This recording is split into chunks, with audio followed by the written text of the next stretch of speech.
Each year, Microsoft Research hosts hundreds of influential speakers from around the world, including leading scientists, renowned experts in technology, book authors, and leading academics, and makes videos of these lectures freely available.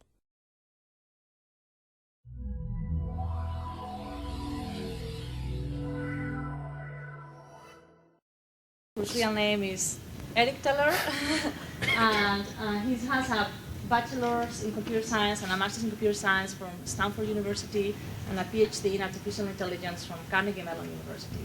And he's been the founder and CEO of Body Media since 1999. I don't know if you know about Body Media, but it's a company that sells devices such as the one up there that let you monitor physiological signals in real time. He has an intriguing personality. He's an inventor, a scientist, an entrepreneur, a science fiction writer. So I'm sure he will deliver an excellent talk today. So please help me welcome him.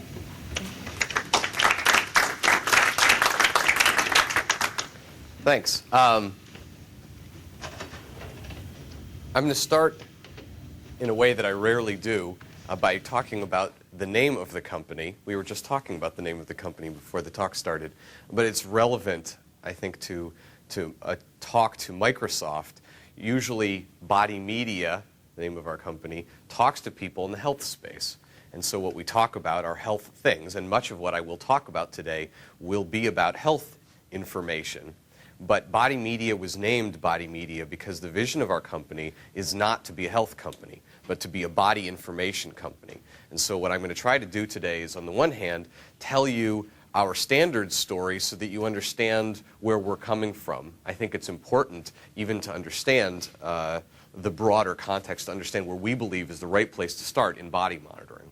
But at the same time, I'd like to try to weave in a discussion which I think will be particularly topical to the researchers and business people at Microsoft, which is what beyond classic health information and health care is there going on. Not that Microsoft can't be interested in health information, but there's a lot more out there. So that's why we called it Body Media, and I will see what I can do to work some of that in. But to capture that same thought, we are interested in new information. Let me start with what it looks like, what the problem looks like in the health space. This is a fact, though it's hard to swallow. We spend 2/3 of our healthcare costs, $1.2 trillion a year.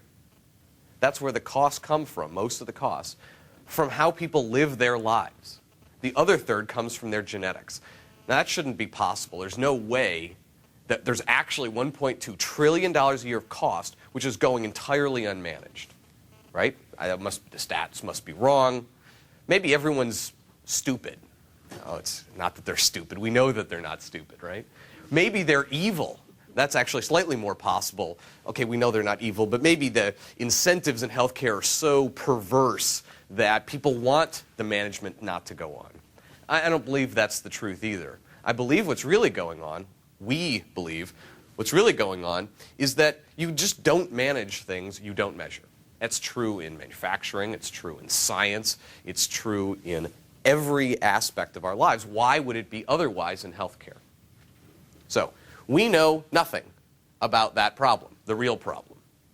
But if this, understanding the human body, is a bottleneck, a gating function for managing that $1.2 trillion a year of cost just in the United States, it would be pretty interesting to solve this problem. So that's the first thing to understand about Body Media. We are not a human state management company. We are enabling human state management. And I will talk about a number of ways in which we're doing that. So here's the problem. We have had very smart people working for a very long time, very good-naturedly, on body monitoring. But they've made certain assumptions that weren't crazy, but are limiting, and I think their time has passed. One of the assumptions was that the world is a very complicated place. And when you're trying to engineer a solution, that's bad. So what do? Well, why don't we cut out 99.9% of the complexity? We'll bring people in to our labs. And we'll make them lie down. And we'll glue the electrodes to them. Don't move. Don't do anything weird. Then there won't be any noise in my signal, right? Because noise comes from two basic categories. There's noise like my sensor doesn't work noise, and then there's the real kind of noise, which is it's signal, I just don't know what it means, and it's overwhelming the thing that I'm trying to find out. That's the real kind of noise, and the world is full of that kind of noise. So we've prevented that. But that begs the question, what's going on the other 99.9% of our lives? And we've punted on that in an attempt to answer some question without having to solve the really hard problem. The other thing that's gone on, again, an assumption which isn't crazy, but I think whose time has passed, is if you look at individual sensors, I know this doesn't look like an individual sensors, it's a very large collection, though, of individual sensors. We look at a sensor from the human body, pulse oximetry, ECG, cholesterol, it can be taken in real time, it can be very periodic, and we ask the question, what's going on inside the human body? We build a model of the human body, we look at how the human body is producing those signals, and then when we see a signal on a new person, we run the model of the human body in reverse and find out what must be going on in that person's body to produce that signal. This plays to the strengths of doctors because it's pattern recognition, and that's what people are good at. But it misses something which computers are really good at, which is counting. Now, it sounds pretty boring. A slightly fancier term for counting is statistics. This is Body Media's goal in life, is to break those two assumptions, to say, what if we were willing to tackle the complexities of the world, and what if we were going to punt on pattern recognition in the classic human sense, and to do some counting instead, some statistics? And what could we get by changing those two rules? So, we'll get into, in some detail, how we are trying to solve the problem, but let's first make sure we can describe what the problem is. Right? Let's hit the value proposition before we hit the technology, because that's the right order in which to solve these things. So the value proposition is the physical and mental states of people in real time and over long periods of time. If you could see what was going on with all the bodies in this room, now, when they're back at their desks, when they're asleep at night, in the moment, but over the last 5 years, could you change how weight management is done? Sleep management, rehabilitation, entertainment? Could you change effective computing, turning the lights off in your house when you fall asleep at night? What wouldn't change if you had that information? It's going to be hard to get that information in ways that people will put up with, but if you had that information, everything would change. And that's what we're trying to get at. So, just to give you a little bit of background so you know where we're coming from, 5 years old, 4 commercial product lines. We're a venture-backed company. Our mission statement, I think it's worth pointing out here, we are trying to enable these new industries. We're not trying to be a new industry. We are trying to create an operating system, which hopefully will resonate at least in this room, for physiologic monitoring. We're trying to create a set of information services on top of which applications can be built, mostly by people other than us, to solve the thousands of new interesting problems that can be solved once you can see the physical and mental states of people in real time and over long periods of time. So this set of slides I think is very important, but it's very hard for me to do so that it doesn't sound like I'm patting myself on the back with both hands. The International Design Society of America, Industrial Design Society of America, has an international award run with Business Week. It's sort of the Oscars of consumer product design. And there is a similar kind of Oscars of medical device design, which is run by MDDI, which is an international magazine, the medical device and diagnostics industry. We would argue that in order to really win in the body monitoring space, you have to have a perspective which is non-traditional. You have to actually make things which on the one hand are like Medtronic serious. You got to be right. It can't be like kind of right. It can't be pedometer right. It can't be heart strap most of the time right. It's got to be really good. And it's got to be validated. You have to really go over the regulatory issues, the liability issues. But on the other hand, you have to hit this highest level of consumer electronics product sensitivity. You have to iPod, sorry for the metaphor in this particular room, but you have to iPod the product as well. And doing both of those is not something that comes naturally to either of those groups. I think it's pretty interesting. We are the only company in the history of the world to have won both of these, the top honors in both of these areas for the same product. Now, there are companies, very large companies sometimes, which have won in different areas for totally different products. But we're the only one who's won for the same product. And I would actually argue this is not because we're so good at what we do. We're quite good at what we do, but that's not why. I wouldn't be surprised if we're the only people who ever applied in both places. We have a set of sensibilities, which I believe is more powerful than our intellect, our particular know-how. But these sensibilities are critical because we have blinders on about how these problems need to be solved, and it's only by taking those blinders off that I think you can make really good traction. Another set of challenges to making progress in this area, you know, there are people who are smarter than we are about biomedical sensing, for sure. I don't know if there are people who are better than we are on the wearability front, but you have to be good at wearability and biomedical sensing. But actually, that's not all you have to be good at. You have to be good at usability. You have to understand the anthropological and sociological issues with asking somebody to wear something too, which is not expressed in a wearability map. You have to worry about fashion issues. Capturing all of those things, again, doesn't come naturally to the classic groups that are working in this area because it draws from so many different disciplines. So, we've talked about what in principle would be great to have, this sort of physical and mental states of people. What's it going to take to really do that? All right, first you're going to have to choose at a very basic, kind of axiomatic level. Do you believe putting sensors in every room of every building on the planet is the right way to solve this problem? Some people do, and that's okay. We happen to believe that that is impractical. But you're going to either instrument the world or you're going to instrument the people. And we would choose to believe that you're going to instrument the people. But one way or another, you have to get information from their bodies. So let's say, for today, that the right solution is to put the sensors on the people. Okay, well, we just talked about some of the challenges associated with doing that. This is non-trivial. But once you do that, disaster has occurred. Because right now, we don't know what's going on with our bodies while we're doing this. But at least it doesn't take any time for us not to know. As soon as you do this, you have produced for people 100,000 times as much information as anybody has ever seen about normal people out there in the real world just doing their thing. Now, it's totally useless and it's overwhelming and frustrating. Okay, so we've gone in reverse. You have to take that fire hose of lower-level vital sign data from many different sensors many times a second. You have to distill from that fire hose something of value. You have to take data and turn it into information, or you've wasted your time. So this is the core of our company, and I'll talk more about how that works. These two things together I would sort of call the creation of the physiologic information services, but ultimately you have to present the information. And how physiological information is presented is very different, even for the same statement about a person, is presented in different ways for the same person at different times, or for different people but for the same problem, a patient and their doctor, a high-performance athlete and her coach, whatever that would be. So this is the last mile problem, or if you prefer to think of it this way, this is the operating system, these are the applications. So these are going to change a lot more and be more of than these.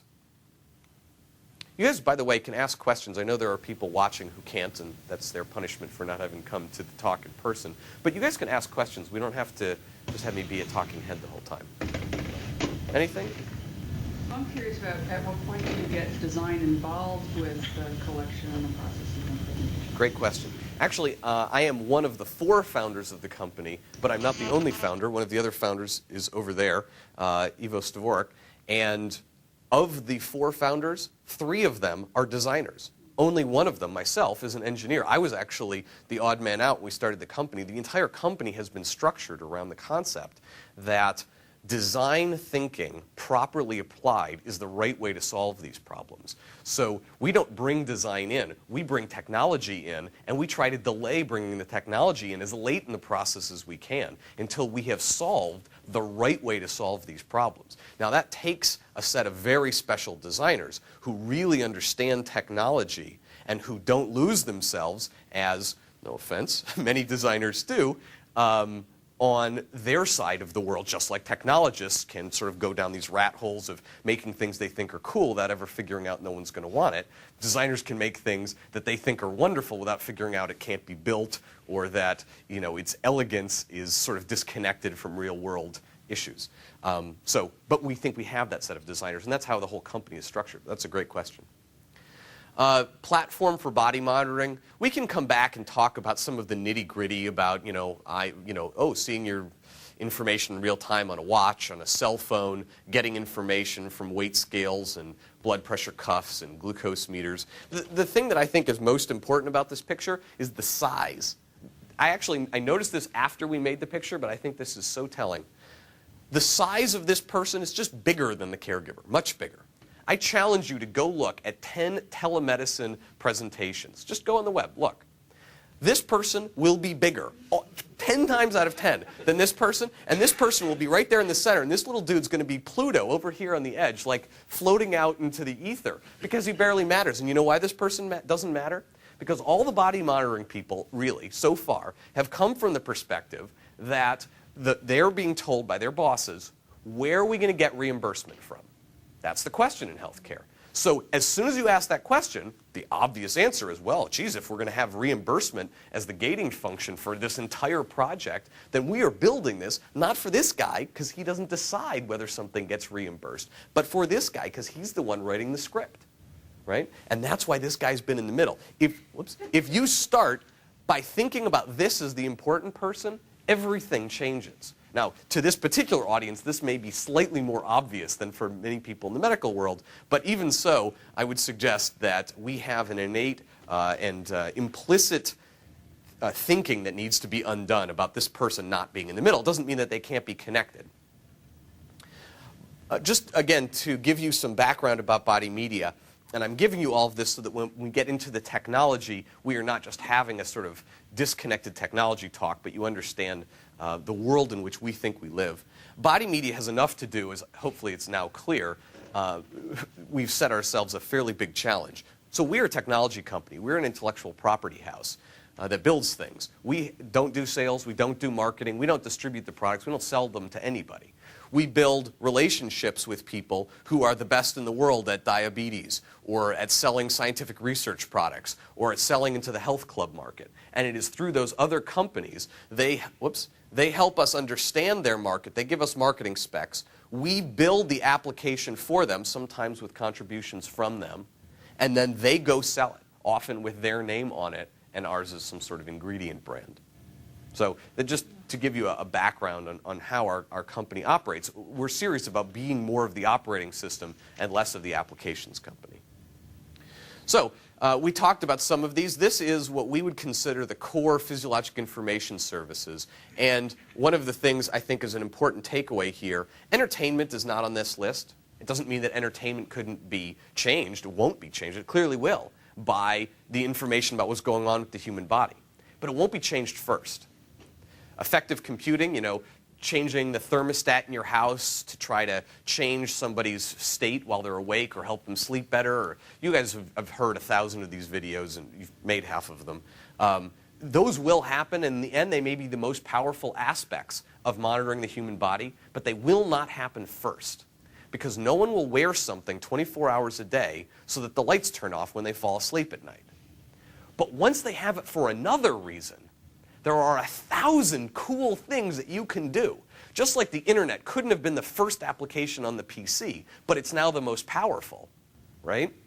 You had to start with VisiCalc to sort of get things going a little bit, and that was a really self-contained reason to have it in your home. And then everything else could build on top of it. These will be the things, not all of which are healthcare, by the way. Some of these, like sports and fitness, the transportation industry, but these are really compelling and well-contained reasons with cost savings, life-saving benefits to have it on your body. Everything else will come afterwards, is our view of the world.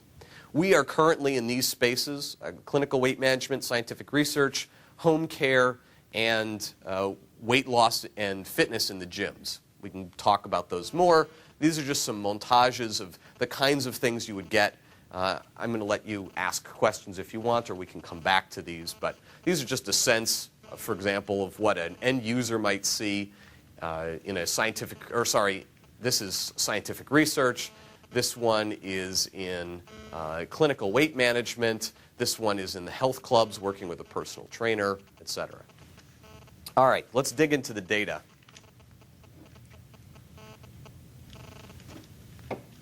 This is one of the things I'm most proud of in the entire company. I just think this is phenomenal. And this isn't because of me. It's actually because of Ivo and the designers. This is why we started the company, because we knew a way to do this. This is sort of a fairly recent snapshot of all of our customers' data. So this only includes people who are paying us indirectly through our channel partners for the privilege to wear these products so they learn about their bodies.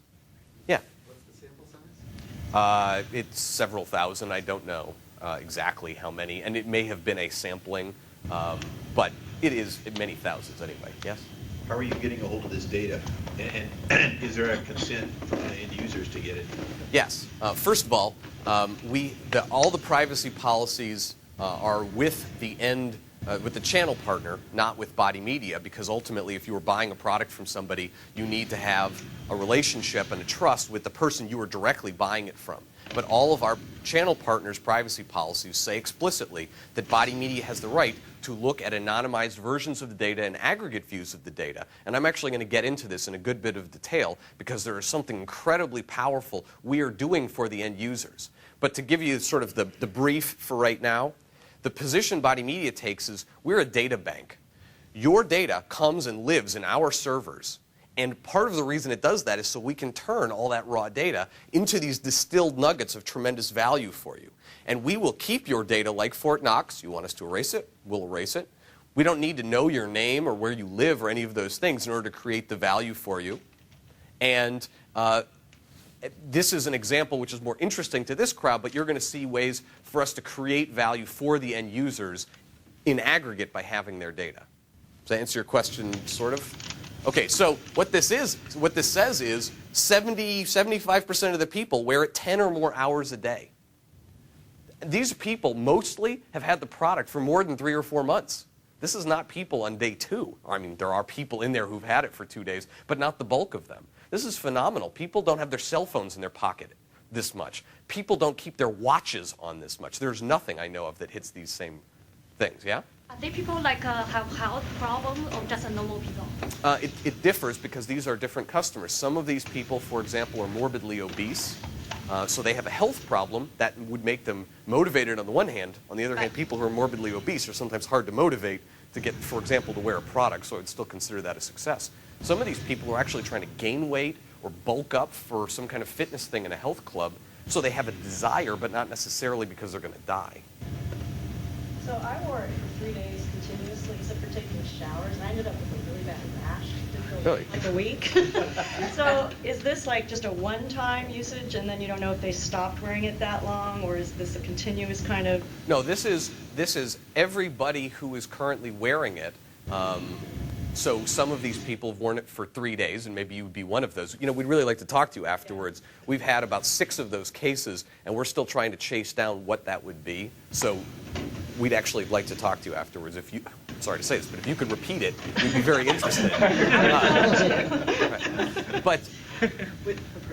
But no, these are people, most of whom have been wearing this for 3, 4, 5 months. Which is typical. This is just another sort of different view of the same thing. People tend to wear it more during the day, but about 20% of the people actually wear it 24 hours a day, which, again, I think is a huge success. Yeah? I think her question, if I'm not right, is what she was wondering is if it was a snapshot, or was this cumulative, like mean of, so say in Mary's case. No, it was a snapshot. It was, okay, so it was a snapshot today. Okay. What percentage of people are wearing it? You know, this amount of time. Right. When we look over the last day, how many of them who have uploaded, you know, say or show that they've worn it this many hours a day? Okay. Right. Here's another pretty exciting one. We're getting more data. That's sort of what you would imagine as our business picks up. But there's something incredibly exciting about this. We are a data company. I'm going to talk more about how we take this information and recombine it using statistical machine learning techniques. But that we're getting this data to exponentiate is not just an exciting opportunity for us, and it is. This is the gold dust, and we're getting it for free to make better algorithms. But our end users, by giving us this data for free, are creating, if you like, a network effect with each other, which we're facilitating through statistical machine learning. As they give us their data, we make better algorithms. There is nothing we can do with their algorithms. No one we can sell these algorithms to except current wearers of the armbands. And when we offer it back to them, that promotes more people to have armbands because we can say more about that population. Once we do that, they're sending us more data. And it is a very virtuous cycle which ramps up, as you can see, quite quickly. So it is one of our main tasks in-house. We used to just get labeled data all the time from researchers, right? So we were in this sort of statistical machine learning mode of supervised labeled machine learning. Now we are getting much more into the semi-labeled, unlabeled, implied label machine learning kind of thinking because that's where the future of the company is, clearly. These are some of the places we're going to be in the near future. I'll point out assisted living, home care, infant monitoring, corporate wellness. There's some interesting examples, cardiac care. Okay, so there. Let's talk a little bit about what we're actually doing at a technical level. We're looking at a set of sensors, and I wish I didn't have to show this slide, but I get lynched if I don't, so I've learned from painful experience, just put it up there. This doesn't matter. I mean, you guys are technology people, so you may be interested. But from the end user's point of view, this doesn't matter. This is a set of signals which we're looking at 32 times a second. And it is totally uninteresting to end users. It is totally uninteresting to any caregivers we can find. So why are we bothering? Because they have statistical properties. The way they interact, they have been chosen for their statistical properties. And I'm going to talk about what those statistical properties are. But we are harvesting, using statistical machine learning techniques, the relationship between how these things fluctuate relative to each other. And that makes them interesting for us. So this is what we record, not what we report. This is the data, not the information. We are also getting information wirelessly from other products. So, for example, our customers today buy Roche glucose meters, Tanita weight scales, Omron blood pressure cuffs, etc., that talk wirelessly with the product. So if you were to prick your finger, take a little reading on the AccuCheck meter, the armband now knows what your glucose level is. 2 weeks of memory, 2 weeks of battery power, 16 megahertz onboard processing. It's sort of a low power equivalent to Bluetooth, but it's our own proprietary protocol, mostly because it's lower power. So, the physiologic information services. These are the things which we are commercially offering today. Not the complete list of things we are going to be offering, but this is a snapshot in time of what we're currently offering. Some of them, like energy expenditure, like sleep, are against medical gold standards. You put people in a lab and you have the polysomnography, that guy at the beginning that was all wired up. That's what polysomnography looks like. So you put lots of people into laboratory environments, get the right answer according to the medical gold standards of polysomnography, collect raw data from our devices, and then build statistical machine learning relationships between the two so that you can get close enough that you don't need all that glue and all those adhesives and all those lab spaces and all those lab techs in order to say, within a few points of what polysomnography would say, when they're awake and when they're asleep. Similarly, with energy expenditure, you would do the same thing, only you would use a VO2 machine, sometimes called a metabolic cart. You could use doubly labeled water out in the real world. For some of these things, like exercise identification, we are very accurate at telling when someone's walking, when they're jogging, when they're riding in a bike. We're auto-journaling a lot about their lives. And we get the right answers there by paying people, or arm-twisting our employees, to give us self-report where self-reports can be accurate. I can say quite accurately when I'm on a bike and when I'm not on a bike. So, we can trust me as long as I'm not goofing off. And, similarly for, say, lying down, you can't ask me to predict when I'm asleep because I'm unconscious when that happens, so I don't really know. But I can say pretty reliably when I'm lying down, so that's a piece of information we can get from self-report. So this is all mostly supervised machine learning from labels that we're getting both from scientific research labs and from self-report that we control or sort of promote. And this has taken on now about 70 million minutes of human physiological data. Though, as you saw, that's going up quite quickly right now. So, you know, to the research community, to the clinical community, we say energy expenditure. You can do that for weight loss. Maybe you could help somebody, you know, run a marathon more efficiently. You could make sure that the elderly people in the semi-independent living aren't being starved by really understanding how many calories they need. Those are all applications that you could build on top of energy expenditure. To this group, I'll say that's just the surface that the health community wants to hear about. The bigger news is this is all context, and these contexts could be used in ways I'm sure we haven't even imagined yet. Maybe you guys have, but we haven't yet. But that's, I think, an opportunity that's hiding in this is having auto-journaled people to this level and doing more every day. What could we now do with this kind of automatic journaling?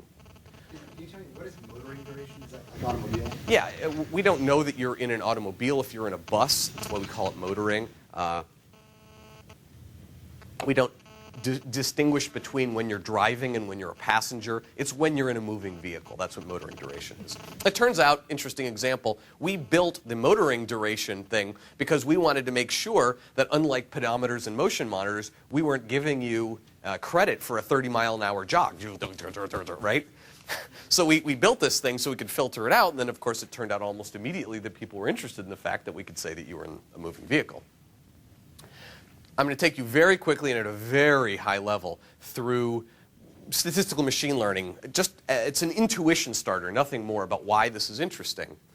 But if you were to look at somebody's motion, as I was just joking about, okay, imagine you're on my waist and you're a little motion monitor. You're that pedometer or whatever. Maybe you're on my arm. It doesn't really matter. Okay, your call. You see this. Am I in a moving vehicle? Maybe I'm jogging. It's really hard to call. Suppose you see kind of like this. Just a little bit of stuff. Am I washing the dishes maybe? Maybe I'm playing with my kids. Maybe I've got a 100-pound backpack on and I'm walking up a steep hill. I'm working really hard. You don't know. The world is ambiguous. This is back to what I said right at the beginning. The world is just a confounding place because there's so many different reasons that this could happen.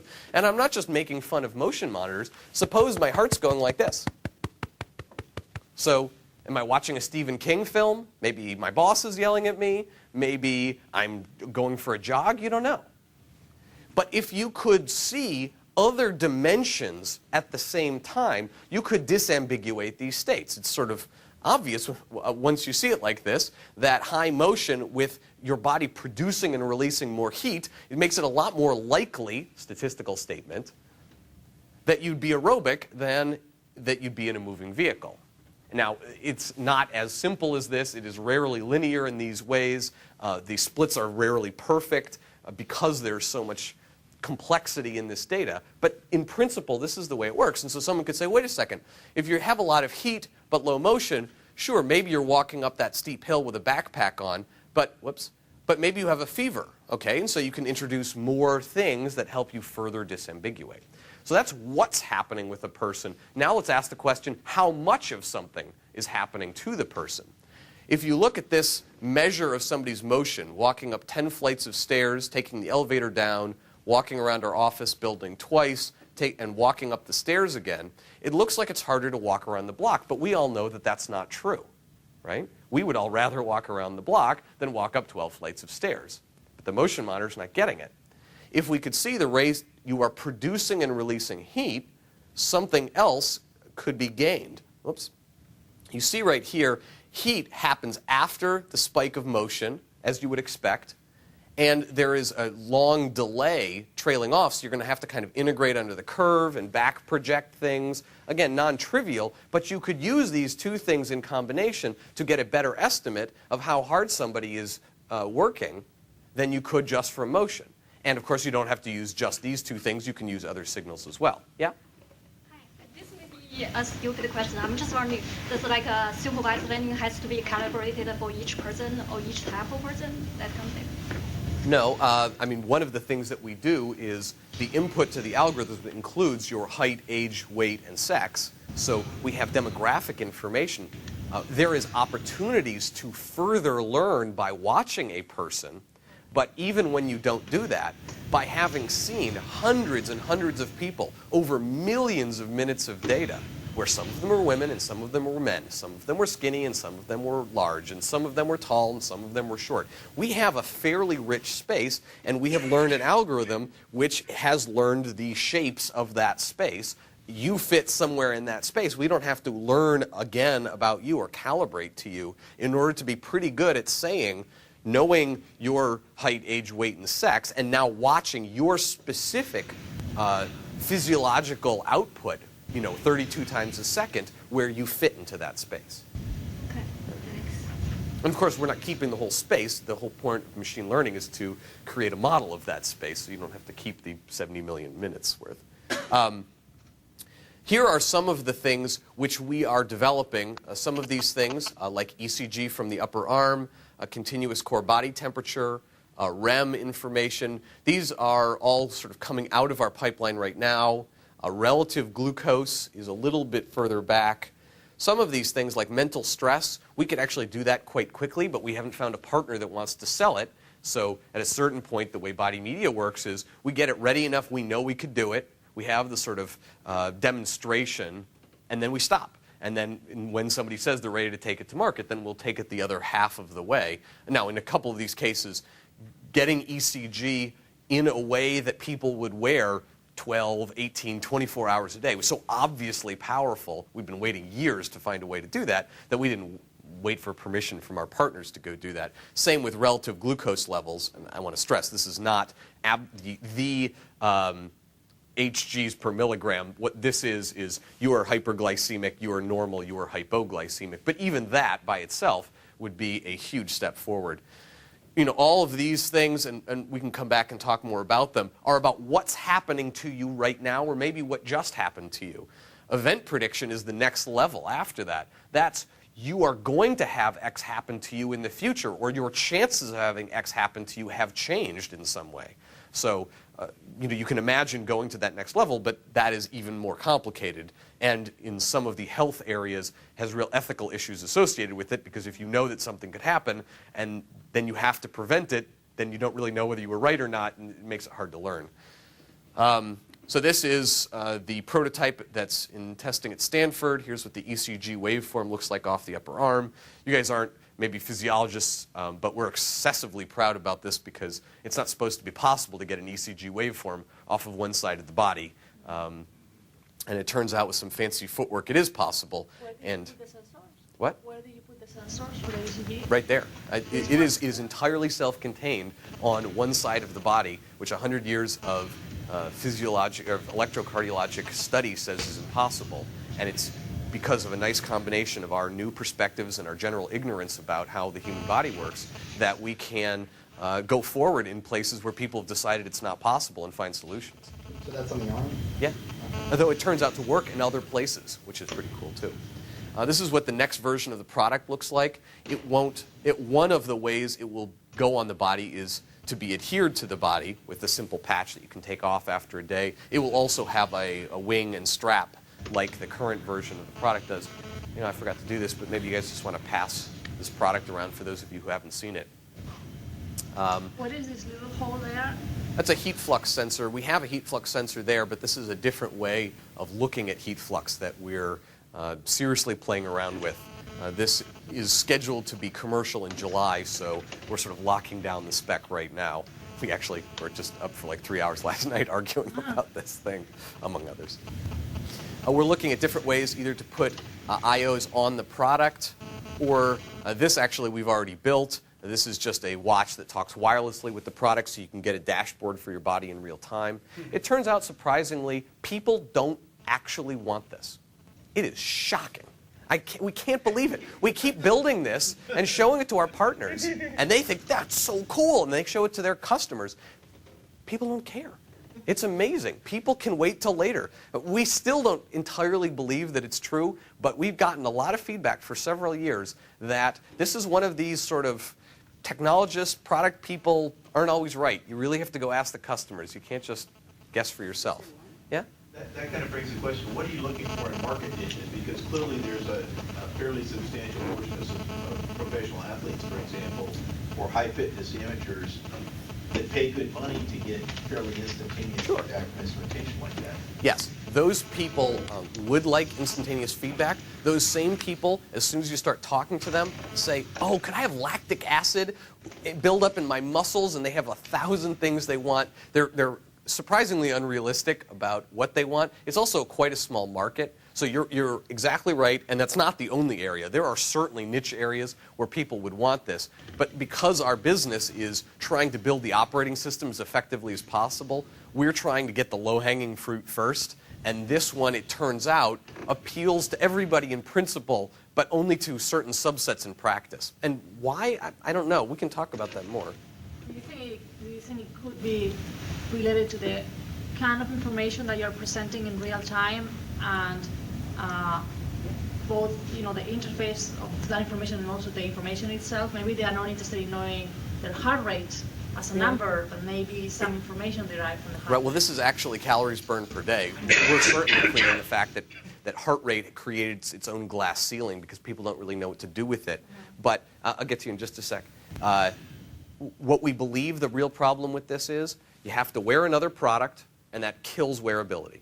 It adds cost, and cost is a real issue in the real world. You are asking them, when you put something in their face, it can be very exciting. It also reminds them that it's in their lives. And one of the powerful things, how many people here have worn an armband? Okay, we're batting 50% then on people. I take it you did not have a rash. No. Okay. Good, 50%, all right. Most people, absent a rash, have the experience that it fades into the background of their life. They forget that they have it on. Did you sort of have that experience where it wasn't sort of like carrying a backpack around? It was just sort of was something on your body that you forgot about after a while?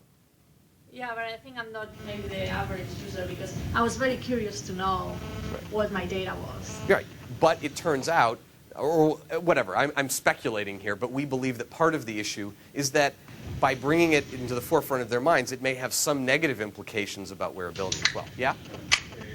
From experience with something working at Microsoft, I suspect a big reason that these coaches are very big and very geeky, and they lose effectively all the women and, I don't know, 75% of the men just on that count. Forget everything else.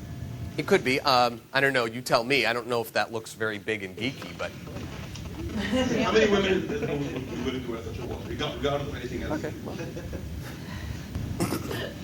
Fair enough. So let's talk about someone who can't complain about the thing that's put on their body. So this is the size of like a quarter, maybe a nickel. It's shaped a little bit differently. You adhere it onto a baby, and it's watching the baby. It's like an armband. It just doesn't happen to go on the baby's arm, and it can see things. The first application that we've been building is a temperature application instead of, how many people here have kids? How many people here have done the anal probe at 3 in the morning when they really wish they didn't have to wake their baby up? I mean, everyone who has a baby has. And you're like, oh, I just got him asleep. I can't wake him up again, but he had a fever, and should I give him more Motrin? And you would pay $100 one time not to have to wake them up. One time, let alone to be able to do it repeatedly. So it's on the skin. Yeah, that's sort of ghosted so you can see it, because it goes actually in the femoral region under the diaper, just kind of right here. It doesn't work on the arm? It could work on the arm, but the heat issues are different in different parts of the body. Plus, under the diaper has other opportunities for seeing when they've wet themselves and things like that. So there are a number of reasons why here or a little bit lower is the right place to do it. And then to send it like a sound monitor to a reader somewhere in the house and just see what their temperature currently is. And this temperature, by the way, is already better that we have in this product. It's already better than tympanic or axillary under your arm. In fact, it is arguably better than rectal. The problem is as soon as you start moving around, rectal is sort of the gold standard, but as soon as you have these kids start moving around at all, the thing sort of wiggles inside the kid, and it's not very reliable anymore. So this, we're not even sure what to gold standard it against. Well, anyway, this turns out to be compelling for first-time moms and dads, I suppose, in particular. And this is another example of how human physiological information can be instantiated not just in a doctory kind of way. Another one, other end of the extreme, you know, mom is wearing something like that patch. Maybe it's on her arm. Maybe it's over her chest instead. And if mom is okay, send an SMS message to her son. You know, most elderly people have as their primary caregiver a relative, not a professional. Send that SMS message that says, Mom's okay. That right there is a consumable piece of information of tremendous value. And if mom has been in bed for the last 30 hours, maybe her respiration's fine, maybe her heart rate's fine. This is a soft vital sign. It's a new vital sign. It's not classically thought of as a vital sign, but if your mother has been in bed for 30 hours, it's probably a surrogate for pain or depression or something like that, and someone should go check on her, and that SMS message is also valuable. And by the way, these things are all real today. This one's actually sort of the most prototypey of them. This one we're already selling, for example, where the armband acts as a hub for other kinds of information like glucometers and then sends the information to a home hub, a tiny little thing like a hockey puck, which either plugs into a phone line or through CDMA sends information to a server which then can be served up to something like a disease management center, anyone who'd be watching over somebody else. Yeah? Wireless communication you have on it? You know, like the length of this room, if there isn't any interference, it's a little bit less than Bluetooth, but, you know, realistically, it's meant to be more of a body LAN. It's an in-room kind of thing. This is different. It's not the same wireless because it has to go through several layers of drywall, but this kind of thing is meant to do this. It's a body LAN. And so it's low-power Bluetooth in the 900 megahertz range. You don't need another device that hook it up to them. Right, but this can still send, you know, through the house, and we have a different protocol for this. And then this has a CDMA chip in it, which sends out over long distances, obviously. Anyway, the armband already has the radio. The armband has a wireless transceiver, so it can receive information, it can send information. Mm-hmm. We're an intellectual property house, just to sort of round out this picture. So we offer to our partners some pretty exciting opportunities to be the only people doing some of this in their spaces. We're growing at the right kind of a rate, so the stuff that I've been telling you is actually working from a business perspective as well as a technology perspective. And in summary, I'd love to get some more questions, but the way we think about what we're doing is creating the opportunity for personal health tools first, and really personal body information tools or human state management. If you had, you know, being a little far out, a theater full of people and 5% of them had, let's say, armbands on, would you tweak the volume or maybe even change the plot line to maximize something about this subset of the people, assuming that they were representative of the whole crowd? You know, human state management is anything where you are trying to change people's states, and individual states or a group of people's states, based on something you know about their body, now that you can have the information. Yeah?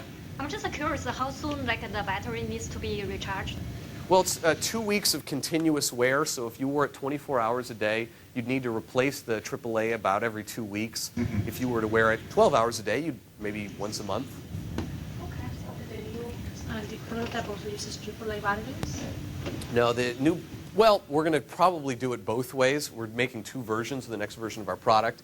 But this one is going to have a lithium-ion, or at least this design has a lithium-ion large coin cell in it. And it's probably going to have about a week's worth of realistic life. And it'll be rechargeable in about an hour and a half. That's looking like the spec we're living with. Another question over here? Yeah. I have a question about the Wi-Fi or any kind of wireless transmission between, say, the baby and the actual monitor. Has that been a problem because of the radio transmission of devices and people don't want that kind of stuff near their kid? Now, you know, a sound monitor creates the exact same wireless stuff. So I'll tell you, we are having a challenge with, let's go back to the baby here for a second.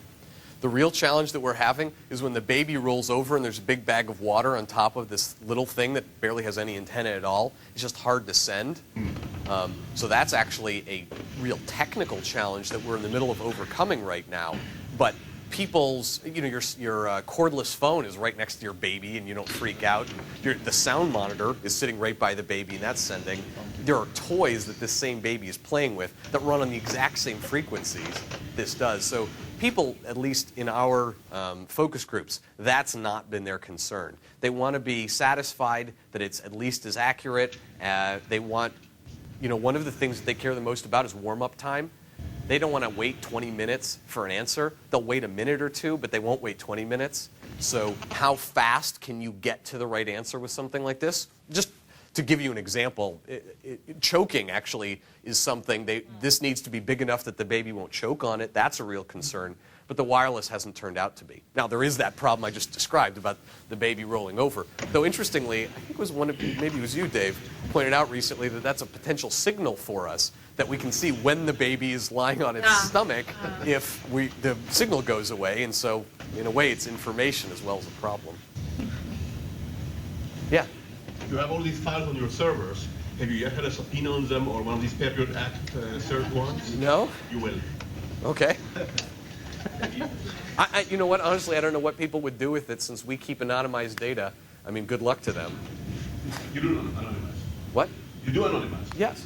So, I mean, really, we barely, it takes a lot of work for us to figure out what to do with the data. I don't really know what the bad guys would do with it. Well, if it's anonymized, you said you do keep a lot of demographic information, though, right? Right. So it's anonymized within the demographic. Is that correct? Yeah. I mean, height, age, weight, and sex, but we don't keep your name, we don't keep where you live. It's irrelevant to our I understand that, but I mean, as your demographics become more and more elaborate, then the anonymity becomes. That is potentially an argument for either not having those be more substantial, more nuanced, or for keeping them in separate databases. There are HIPAA policies for separating your data pools in certain ways to promote safety in that data. Yeah. But if you want to send information back to the patient, you have to know who they are and where they are and so on, right? Right. So somebody has. But that doesn't have to be stored with the data, right? That applicant, because when they send in their requests, we know who's asking, and then we can give them their data back. Dave, you want to give him the sort of next level down? Right. Obviously, we have to know who to send the data back to. If somebody logs in and they want to see their energy balance over the last couple of weeks, we have to know who to send it back to. In reality, we do anonymize the data when my group is doing the data mining on it. We don't know which subject is which. Whenever we present anything, it's always aggregate and anonymized. But we're facing the same kind of problem that a lot of people are with this data. If somebody were to subpoena, John Doe's records from Palo Alto, we could find out who they are. We could probably get that out of our database. We might have to serve it up. Thankfully, the law enforcement folks don't trust this kind of data yet, but I could easily foresee a future where they'd want to know, hey, was this person sleeping as they said they were in their alibi at this time, or were they out moving around? Yeah. That kind of suggests a substantial market for cranky people like me who would pay you, say, money to not have you, basically it's anonymized as it comes out of me. So it never goes to you at all. It goes to a local server that I control. It never gets shipped off to you. And we actually already sell a version of those for scientific research. Gordon Bell, anyone else who's bought them from us for scientific research at Microsoft and anywhere else. Typically, because of IRB rules, the internal review boards, they want the data in-house. They have issues where they're going to say, I'm going to publish about you. I'll share the data with you afterwards because I love the idea of this project you have of making these algorithms better, but I can't give you the data beforehand, or there'll be questions about whether you somehow manipulated things or something. So I'm going to keep all the data here. So the software that we sell into scientific research is standalone on a PC for that exact reason. Now, you miss some of the opportunities of allowing us to update our algorithms every day, or if that's what's going on at Body Media, of doing this sort of network effect of having different people learn, or whatever your Pluto from the network effect. You'll get occasional tidbits from us, but it'll be much slower than everybody else. But as a scientific researcher, maybe that's fine for you. So the current server that you sell with the R-band sends the data back to your servers for the average user, not for research. Oh. That's right. And one of the reasons is because we don't particularly care to have our algorithms out there in the world. They're trade secrets of ours. we obfuscate them anyway, even though they're in-house. There's no reason to send them out in the world, to have the end users send them back to us. Again, part of Body Media's interest is doing the value of eBay, no offense to eBay, most of the value of eBay is that everybody's there. It's not all the other stuff that they've done. That's like 5% of the value. The real value of eBay is just everybody's there. We're trying to do that same thing for human physiological data, having people enjoy opportunity from each other, and we're facilitating that with these statistical machine learning tools. So I'm asking you for a trade. You have to trust me. You have to leave your data with me. I'm not going to give it to anybody else. I'm going to use what all of you are giving to me to make algorithms better for all of you, so that the more of you use it, the faster this thing becomes valuable for all of you. It's a trade-off, and if you don't want to engage in it, certainly I respect your right not to engage in that. But just like people, are comfortable with credit cards, even though everybody can see, it's trivial now to find out what people are buying. That's awfully invasive, more invasive in my mind than when you're asleep and when you're not asleep. But people, it's just worth it for them. And I would argue this is in the same category. But certainly, we're clear about what we're doing, and if you don't want to, it's okay. You don't have to. So let me add one thing. Sure. One of the things that we're looking at, sort of in reference to your point, is only storing the sufficient statistics that you need to present the information to the user in a particular program. So in a weight loss program, we just store how many calories they burn on a day. We don't store it by hour, we don't store it by minute, we don't store the full auto-journaling of what they did in that day, right? All of that is completely anonymized. So we can't reconnect the full data file with that user anymore, just the sufficient statistics. That gets rid of some of the issues. The point is, I think you've got the point over there, which is somebody's going to subpoena the incoming data stream. That's where the privacy advocates are going to get really worried about that. Sure. And as long as that data stream is coming to you, I mean, it's basically like a pen register or wiretap or anything like that. You know what? I respect these privacy issues, but let me tell you something from having stood up and talked to people like you and many others for 5 years. I get these questions all the time. You know where I don't get them from? End users. The press asks this. Smart people in every company I've ever visited ask this. But the end users just don't ask. Because they don't get it.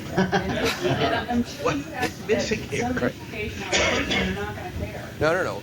What I mean is, even when you ask them, I can't get end users. I can't get Myrtle, who's 70 years old in Ohio, to say that this is a problem. Mm-hmm. And when she makes her list of concerns, it's like, is it going to be uncomfortable? Are my girlfriends going to laugh at me? These are the things on Myrtle's mind. Myrtle doesn't care whether her stuff is. She hasn't had any kind of test that's affected her or anybody she knows. Okay. I just think. I'm submitting to you guys my experience.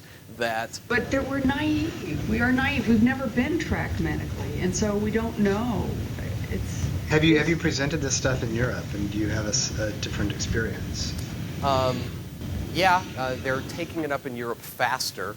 They have more sensitivity on the privacy front on some realms, but I think they also are more realistic on a number of fronts. So there's just a bunch of weird stuff about what you can ask for in email and other things. I would really say it's sort of apples to oranges in our experience. In some ways, they're more wound up about it. In some ways, they're a lot less.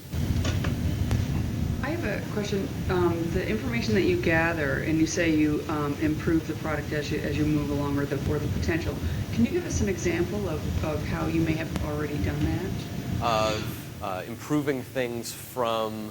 So you gather information, which you then analyze, or whatever you do with it, and then you improve the product, and then. Sure, I'll give you a couple examples that are underway right now, just as sort of because they're top of mind. Dave and I were talking about them yesterday.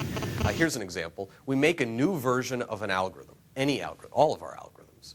One of the things that we would like to do is. We know how our old algorithm responded on unlabeled data. Even if we don't know what the right answer is, we ran our old algorithm out in the real world and got values X, Y, and Z. Now we take the new algorithm and run it on all that same data. And if it's wildly different on any of that data, that's a sign to us that there's a problem. So there's an example where we're using it as a sanity check. Here's an example. There's a lot of intra-person regularity. And for a long time, we've been very careful when we do our machine learning in-house to do our cross-validation. I don't know how many of you are comfortable with cross-validation, but Cross-validation, basically hold down a little bit of it, learn on this stuff, test on this bit, put that back in the pool, hold out a different bit, and by doing that enough different ways, you can train on the whole thing and know how you perform on the whole thing because you've held it out in different pieces. We're very careful to hold out it by person and not by session or by minute because there's too much intra-person regularity. But for that same reason, we're now looking at all of this unlabeled data to learn more sophisticated models of intra-person regularity, how people's circadian rhythm of their temperature goes up and down over the course of a day. Because when we learn those general models, we can use those, to your point, to get better on any individual separately. We're actually working on an expectation maximization routine. This is just getting traction now, but taking our current algorithms, taking them to our unlabeled data, saying, okay, we think they were walking there, we were jogging there, they were sleeping there, they were driving there, whatever that set of things is. This is our predictions. They may be wrong. There's noise in our predictions, of course, right? But we're going to pretend they're right. Then we're going to take those and put them back in our pool as though they were labeled data, learn on all of that, and then see how we do, again, doing this holdout set, see whether we do better on the stuff we know the right answer to. And if we do even a tiny bit better, you can repeat this process over and over again. And every time you get slightly better labels out in the real world, which then you can treat as slightly better labels in your learning process. And you do this a number of times, and you sort of converge within the noise in the distribution that you're looking at. So those are a couple different examples. Oh, no, wait, let me give you one more because I think it's another cool example. Sometimes you don't know what the label is, but you know something about what the label has to be like. Women ovulate once a month, more or less, spaced about a month apart. So even if we were trying to learn an algorithm for when women ovulate, and there's reason to think that we could do this now that we're seeing core body temperature more accurately, looking at these basal spikes, and maybe something else about them as well. If an algorithm comes out and says she's ovulating every day, we know that's wrong. And if it says she's ovulating once a year, we know that's wrong.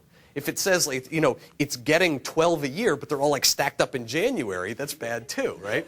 So there are ways of implying labels into the unlabeled data. So these are all different ways of coming at this huge, rapidly growing pile of aggregate data, not having to know anything about the individual people, and pulling a lot of value out of it, and especially being able to turn it over again and again.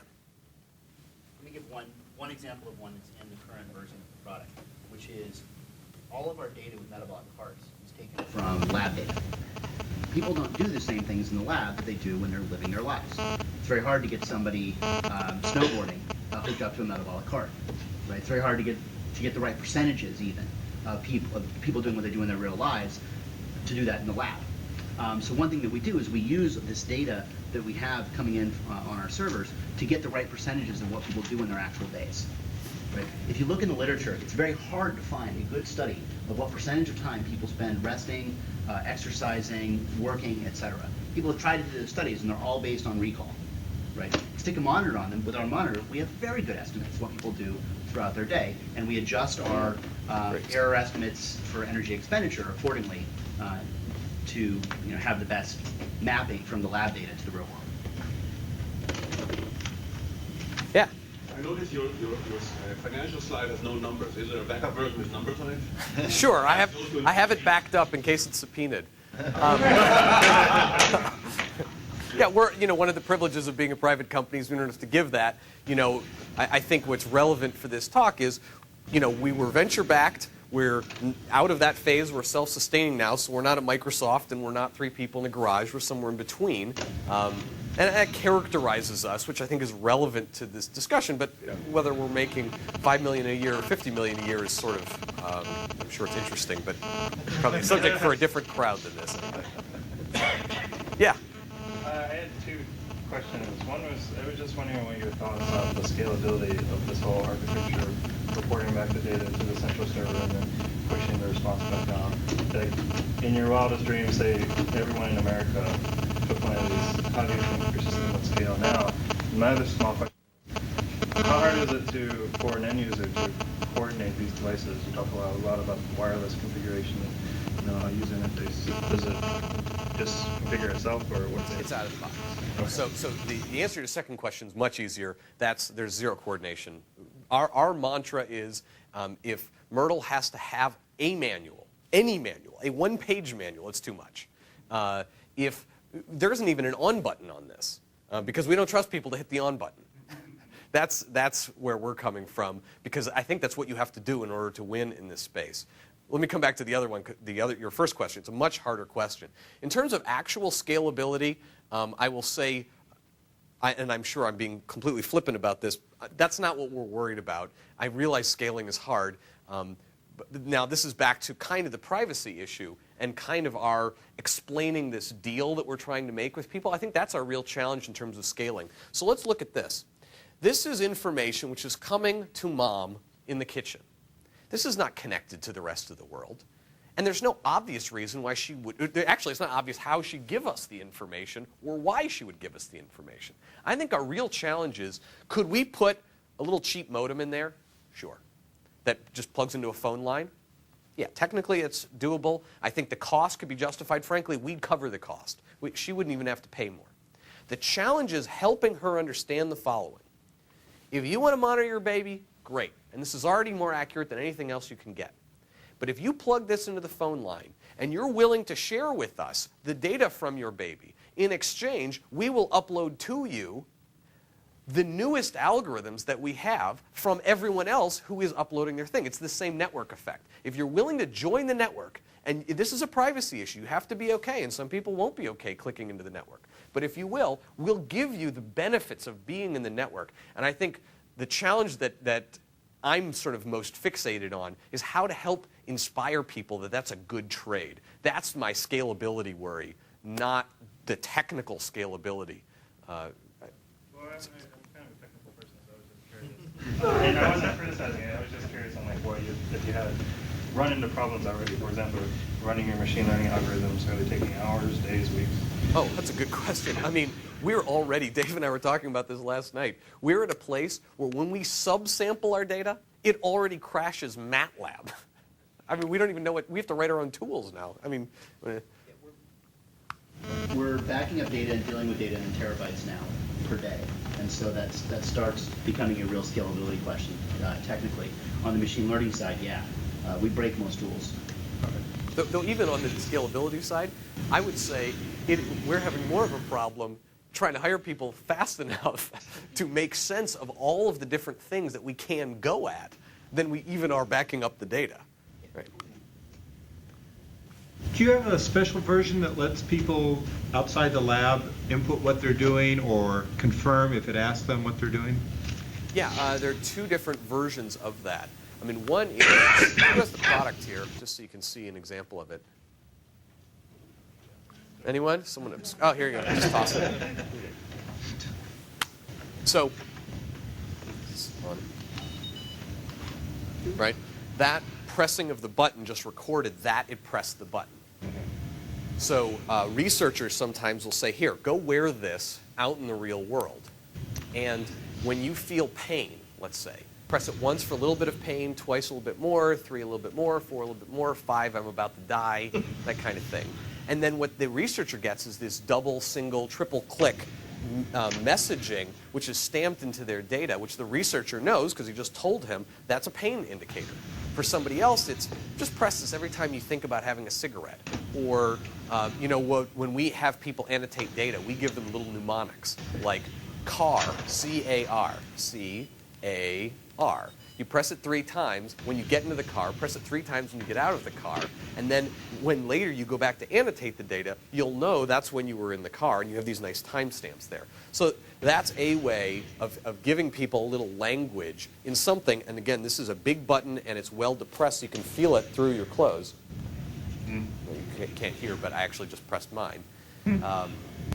So that's a way of doing it. We also support annotation and other kinds of manual entry for nutrition and other things outside of the laboratory environment. But like on a PC? Or? Yeah, exactly. Anything else? How do these do going through airport security? Well, I don't know if we should all worry, but they don't set off the security. So I wore mine through recently. I don't know if you guys did. Dallas, if you wear one on each arm, which I've been doing for some testing, it sets it off. But only in Dallas. It's the only airport. Did you try it with just one? No, because I only flew back from Dallas once. So. But in any case, I mean, if you just say it's a health monitor, they go, okay. And we have something where if you hold it on. Hey, come on. That's their problem. We can't solve everything at the same time. We also have it, for example, you hold it down for, 5 seconds? Yeah, then it's an FAA installed thing. You hold it down for 5 seconds, it turns off the wireless, so you can be airport compliant or airline compliant. Business model. How do you sell this to your venture capitalists as to how they'll make money? How are you making money? How are we making money? I'm just curious your business model. The way we make money is I go to you, let's say just hypothetically you're Johnson & Johnson, right? And so I say, you guys are really good at this baby stuff, right? We've got this really great baby thing, right? Would you like to sell the baby thing? And you say, wow, pretty cool. And we say, well, we could put your name on the baby thing and you could go sell it. And really, that's what you do. You buy innovation. And what we do is we innovate. So we could be good friends. We make it, you sell it, and you're going to say, well, wait a second, Astro. This is sounding pretty good, but the truth is I don't really trust you guys to make this. Once you make the first 20,000 of them, show me how to do it, and I'll take a manufacturing license. And we say, okay, because we've got really good intellectual property. So we say, please, you go, you make it, you sell it. You just send us a royalty. We're happy with that. So do you have folks like Johnson & Johnson? Sure. So Roche Diagnostics, for example, is selling our product in the clinical weight management market. Apex Fitness, where is it here? Apex Fitness, which is the largest distributor of, and 24-Hour Fitness, this is the largest distributor of weight loss, weight gain, and fitness programs in the United States. Over 500,000 new program members last year. So it's on the order of like Jenny Craig or Weight Watchers. Just most people don't know their names. We're selling these things, hundreds a month at this point, many hundreds a month, all over the world. And these are very high margin, as Microsoft knows, because the software is expensive associated with it. So, these are resellers. These are more like channel partners. This is also a channel partner. And as we go into each of these new markets, what we do is we make friends with large companies in the cardiac space, the diabetes space, infant monitoring. We make the products. You go sell it. You make the bulk of the money, but you share some of the money back with us. And because we have no sales and marketing overhead, and we've already done our investing, we have very rich returns, even when you're sharing a relatively small portion of it with us. And here's the one bad news, Johnson & Johnson. We're going to own everything, right? But we're going to give you an exclusive in your area.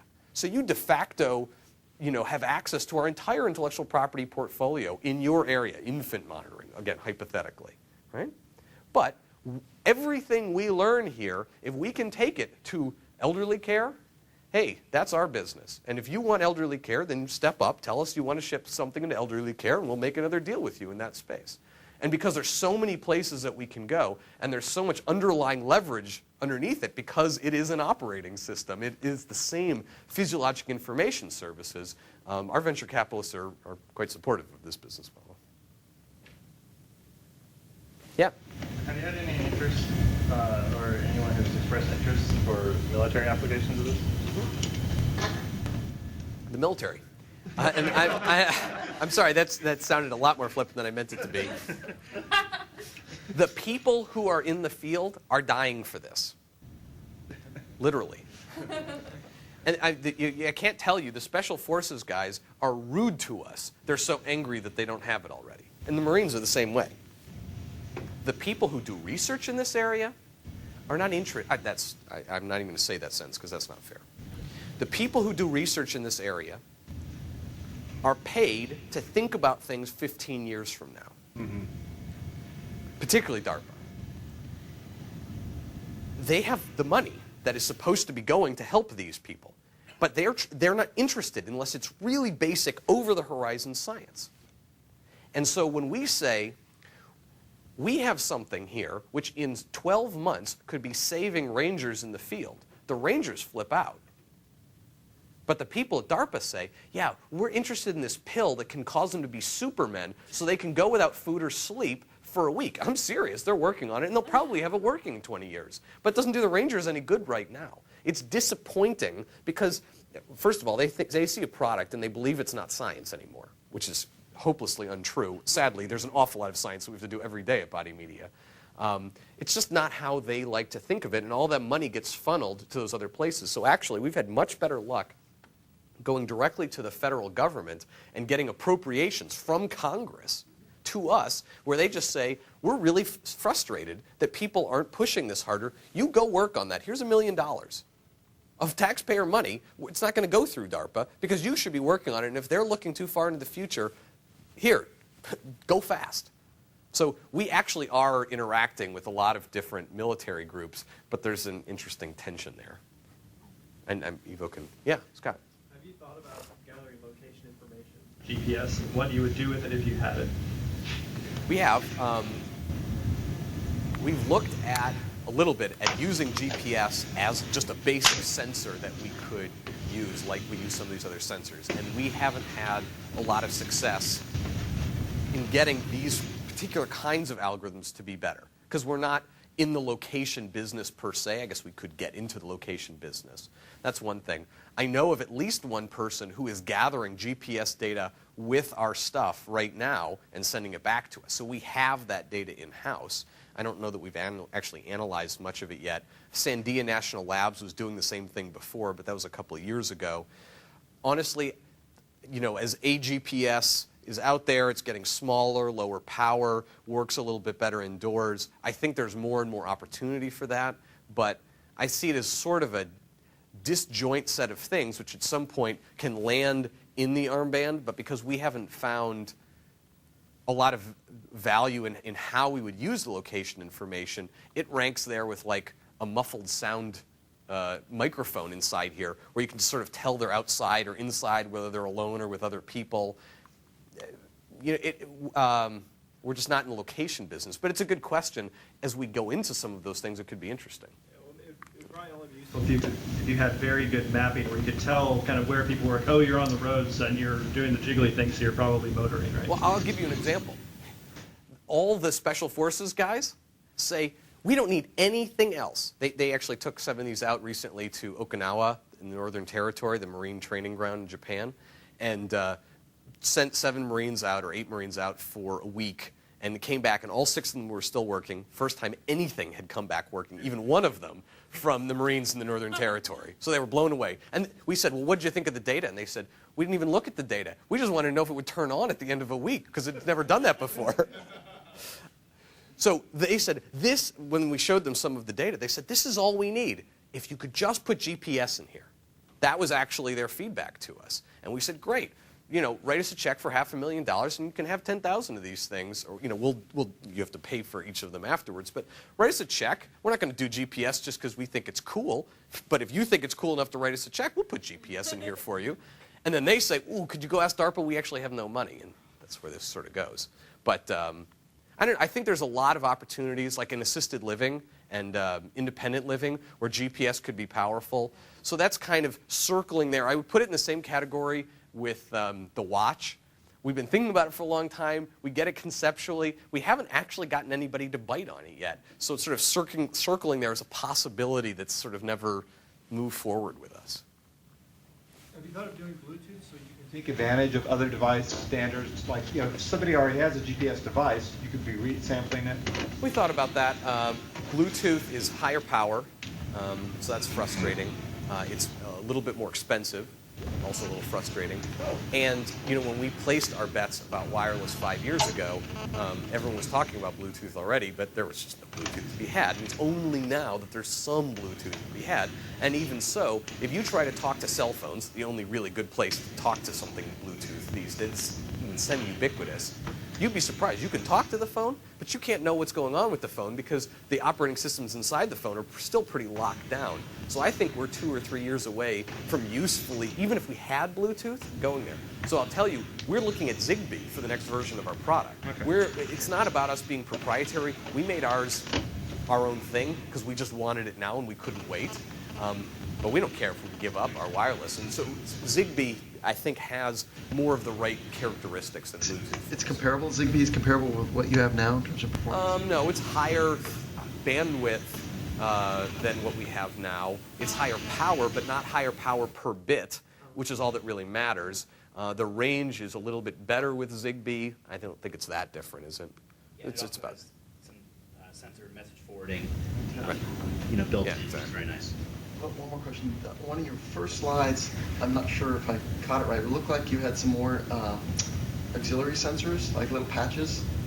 Sure. Let me go back to that for a second. That's a good question. I sort of skipped over that. But next one. The concept is you have a hub that passes through your life with you.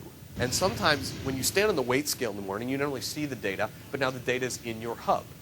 When you go out for the day and you prick your finger, right? You're not in the home can't know about it, but your armband gathers that information. It gathers information, maybe a location, where you've been. It gathers information about how warm it was and all the places you were. It doesn't have to be medical information. It could also gather information from other sensors put on other places on your body. Since we're developing these patches anyway, why not make them as small as possible and have them talk to a processing unit? Actually, conceptually, that patch doesn't have to be a patch. It could be implanted inside you. So an artificial pancreas or an ICD or something like that, these little glucose meters that they have now that are sort of grain sized, they can put under your skin. The more of those that there are, that's not undoing wearable body monitoring. It's just proving the point, because those sensors aren't going to send the information very far, that you need something on the outside of your body to gather that information. So we think we're going to be heading more and more towards being a hub for information and an analyzer of the information, less and less a hardware company or a sensor company as the sensors start to work themselves into people's bodies in other ways. But right now, there's not a supported ecosystem of No, right now, because it's our own protocol, we do, there is weight, you can buy a weight scale, but you have to buy it from us. It's a Tanita weight scale, but you have to buy it from us. There is a glucose meter, there is a blood pressure cuff, there is a pulse oximeter. You can buy those things from us and they talk to this, but there isn't an ecosystem that other people are creating yet. All right, thanks, guys.